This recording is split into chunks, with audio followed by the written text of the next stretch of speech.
Raden Ajeng Kartini, sosok pahlawan emansipasi wanita yang telah berhasil memperjuangkan hak yang kini didapatkan oleh para wanita Indonesia, di mana para wanita Indonesia kini dapat mengenyam pendidikan yang setara dengan kaum lelaki.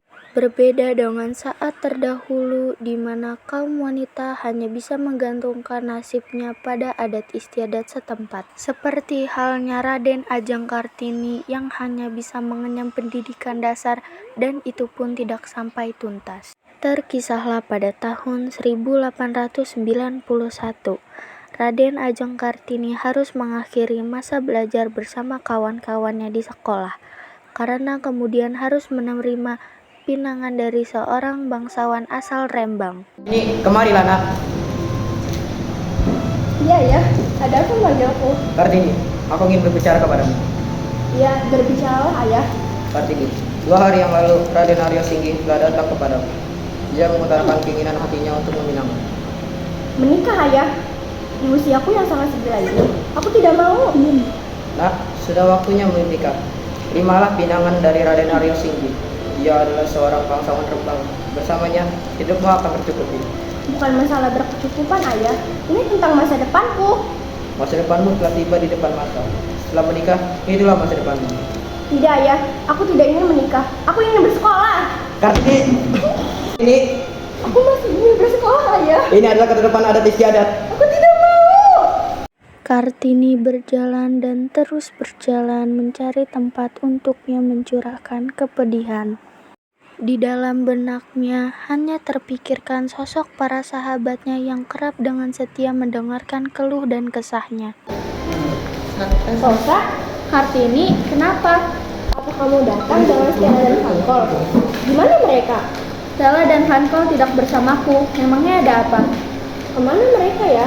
Atau mereka sakit? Atau mereka pergi? Kau tidak perlu mengetahui di mana Stella dan Fankol.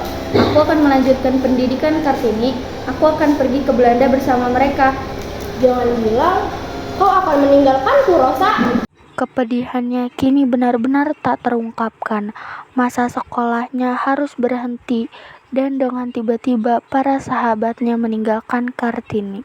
Di dalam hati Kartini masih tersimpan secercah harapan untuk belajar. Hari-harinya ia isi dengan menulis surat kepada Tuan dan Nyonya Abendanon yang merupakan orang tua dari sahabatnya. Mereka telah seperti orang tua Kartini. Kartini terus bercerita tentang kehidupannya yang tak lagi bersekolah itu. Hingga Tuan Abendanon pun memberikan beasiswa kedokteran kepadanya. Ayah, tunggu aku! Ada apa nak? Apa yang membuatmu senang seperti ini? Tidak pantas seorang gadis berteriak seperti itu. Aku mendapatkan beasiswa kedokteran ayah di Belanda. Bagaimana kamu mendapatkannya? Dari ayah sahabatku, Rosa. Tidak Kartini. Ayah tahu pendidikan itu sangat penting. Tapi seorang wanita tidak pantas sekolah tinggi-tinggi. Tidak pantas? Apa maksud ayah? Perintahku tetap sama dan tidak bisa kau ubah. Kartini, Raden Aryo Singgi telah datang. Dia ingin menemuimu. Assalamualaikum. Sebentar, saya panggil Kartini dulu. Oke, Pak. Kartini, kemarilah nak. Iya, ayah. Silakan duduk di sini Kartini. Silakan Raden berbicara. Dengan Kartini, saya akan pergi sebentar. Kartini, bisakah aku meminta waktumu sebentar? Jika aku berkata tidak, itu pun akan mengikat waktumu, Raden. Tentunya kau telah mendengar dari ayahmu bahwa aku akan meminangmu. Baiklah, akan kuterima pinanganmu.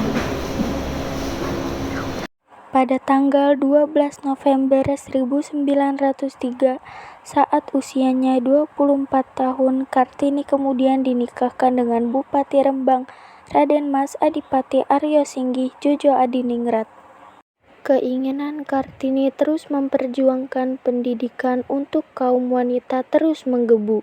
Kartini meminta izin pada suaminya untuk membuka sekolah bagi kaum wanita, dan suaminya pun mendukung.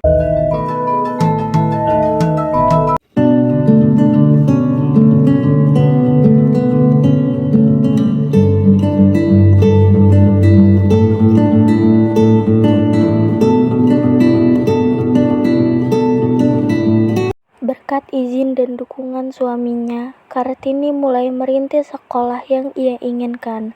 Ia memulai dengan mengumpulkan teman-teman wanitanya untuk diajarkan tulis-menulis dan ilmu pengetahuan lainnya. Akhirnya, berkat kegigihan dan dukungan suaminya, Kartini mendirikan sekolah wanita di kota Semarang, Surabaya, Yogyakarta, Malang, Madiun, Cirebon, dan di daerah lainnya. Pada tanggal 13 September 1904, Kartini melahirkan seorang anak yang diberi nama Raden Masoya Salit. Namun sayang, pada 17 September 1904, Kartini wafat beberapa hari setelah melahirkan anak pertamanya. Ia meninggal pada usia 25 tahun. Kartini dimakamkan di Desa Bulu, Kecamatan Bulu, Kabupaten Rembang. Walaupun Kartini sudah meninggal, namun perjuangannya untuk kaum wanita akan tetap terus berlanjut. Kartinilah yang membuat terjadinya perubahan pada kaum wanita saat ini.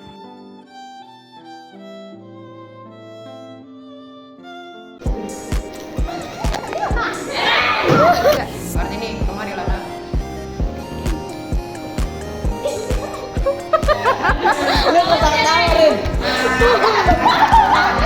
Kemarilah nak.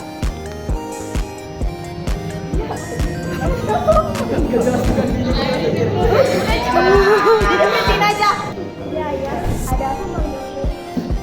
Kartini, 2 hari yang lalu Raden Aryo Singgi telah datang kepada Ada apa manggilku? Kartini, aku ingin bicara kepadamu. Boleh gak sih, gue gak bisa liat muka Jacong. Jelas ya. Tunggu aku. Ada apa nak?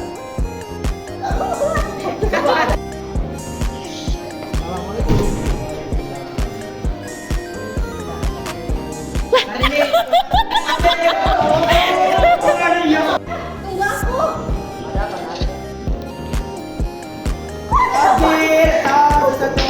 Ayo, tunggu aku. Ada apa nak? Seorang belum. Ini udah bulan. Ini. Ada apa manggilku? Nah, ini kebanyakan.